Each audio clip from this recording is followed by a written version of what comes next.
sauce is amazing. Let's dig in our balls, and you can see our balls also look they look amazing and taste even better.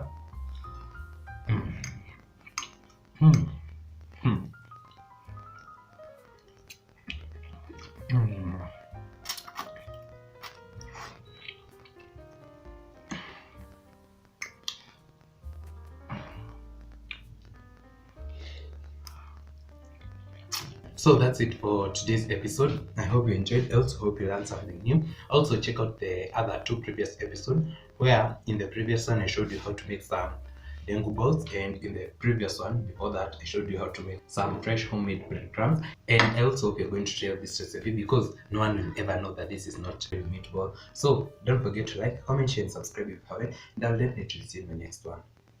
Bye.